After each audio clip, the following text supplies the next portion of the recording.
that this treatment is efficient only in a subset of patients.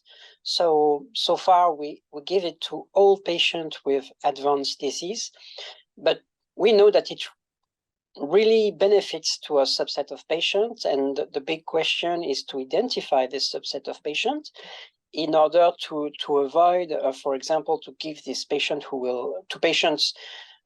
this treatment to patients who will not benefit from it and who may even have some side effects, for example, due to this treatment. And also for this patient, we can propose them to trials to test other drugs. And so the big question is to identify this subset of patients to better allocate the treatment to the right patient.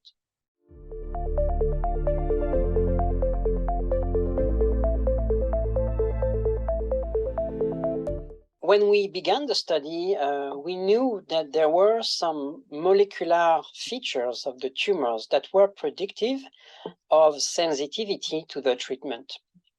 Unfortunately, this kind of molecular biomarker are kind of complex to set up in a clinical practice because you have to have an expertise in molecular biology, also in bioinformatics.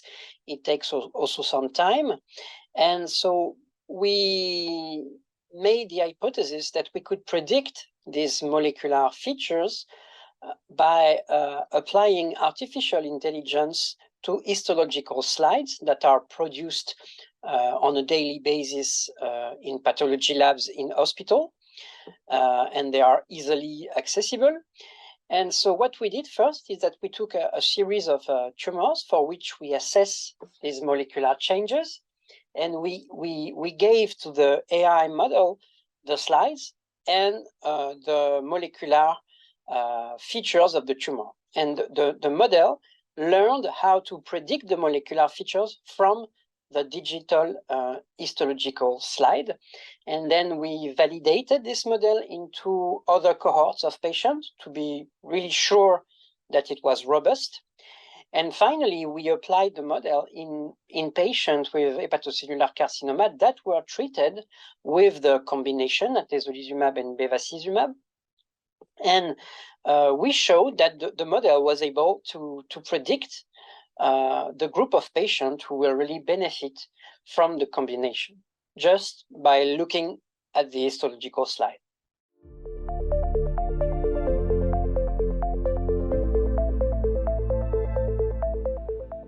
The information we used to train the model was the molecular features, which was obtained with RNA sequencing approaches.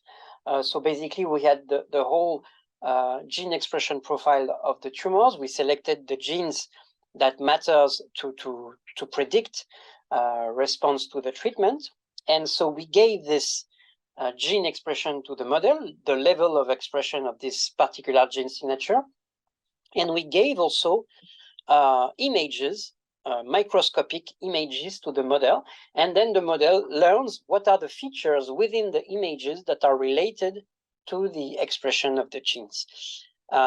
So that's the training of the model. And then when we want to validate the model, we just give the microscopic images. The model makes a guess on the overall expression. And then we confront this prediction to the ground truth, which again is performed by molecular biology.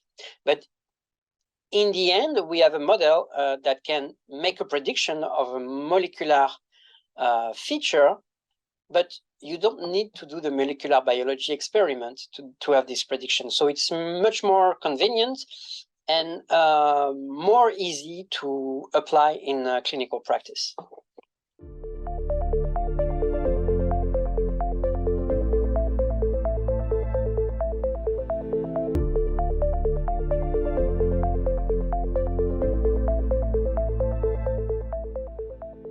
What is important, and our approach could be applied also to other kind of cancers.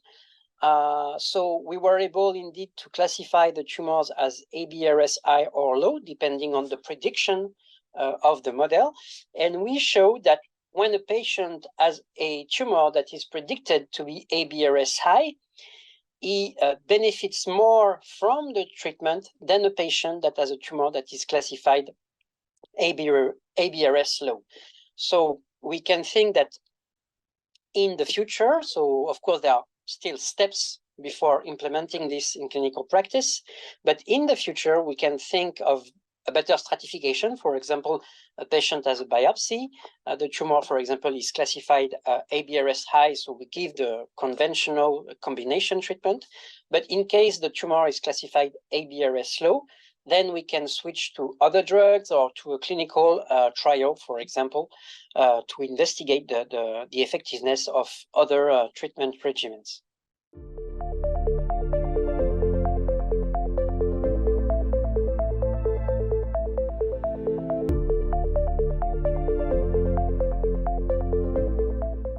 We need to confirm the predictive value in also larger cohorts of patients.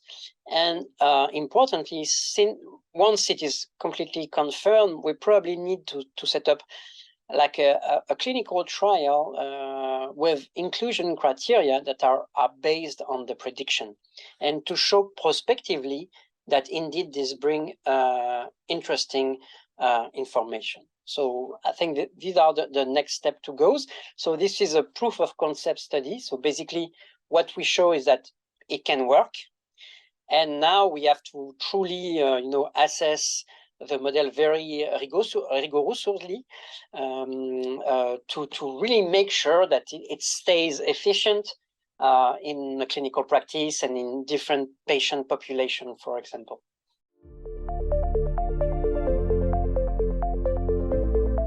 I just would like to add that one of the important points of the study is that we often say that artificial intelligence is a kind of black box where you don't really understand what is going on. So you don't understand how the model makes its predictions. And also we do not fully understand how the model works in our study, we developed an innovative pipeline where we mix the prediction of the heat maps, the prediction heat maps of the model on the slides, because the model can tell us, for example, which part of the tissue was important for the classification.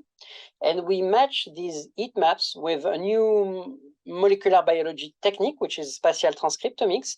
And we were able to determine the gene expression profile of the areas that matter for prediction. And indeed, we confirmed that the areas that matter for prediction have high expression of the different genes that we were interested in. So this is an important validation that the model does not make like a random guess, but really makes a decision on areas that really show overexpression of the genes.